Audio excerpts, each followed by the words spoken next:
السلام عليكم يا أمي. وعليكم السلام ورحمة الله وبركاته. كيف أنتو؟ الله يسلمك ويديلك العافية يا بنتي. ما شاء الله ما شاء الله لا قوة إلا بالله. الحمد لله. معاكم على هذا البقال هالجميل ما شاء الله. من أي حين بدأت والمجاء؟ قد لي 8 سنين. ما شاء الله. من طعمكم؟ والله دعمت نفسي بنفسي، الله دعمني من عنده. لا إله إلا الله. دين من هنا ومن هنا فوق العنسي أكثر من 500,000. أيوة ما شاء الله. وبدأتوا في مجال البيع والشراء. ما شاء الله. الحمد لله. التاجر أقصد مش التاجر مش العنسي أي عنسي. أيوة. مس محمد طيبين الطاهري. ما تقولوا للذي في هؤلاء الذي معهم البقالات هذه بيبيعوا في البيع والشراء، ما تدينهم رسالة الذي ما قولي للتجار قولي للتجار.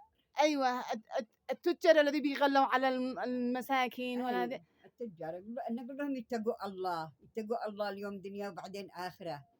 وقد قال الرسول عليه الصلاة والسلام من غشنا ليس منا. يتقوا الله.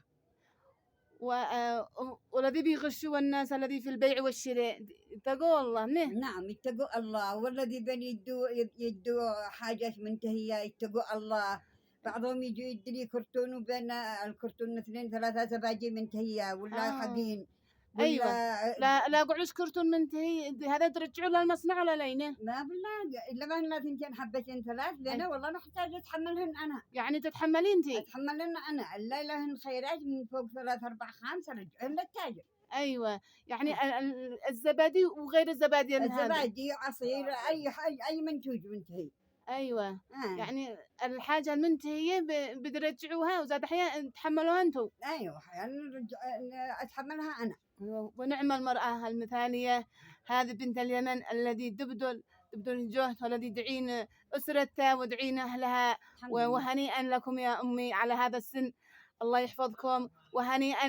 يعني ما شاء الله نفتخر معنا مرأة في البقال اللي تبيع للناس في البيع والشراء. الحمد لله. تحياتي لكم ونعم المرأة. الله يحفظكم ويقضي حاجتكم. آمين يا رب الجميع إن شاء الله.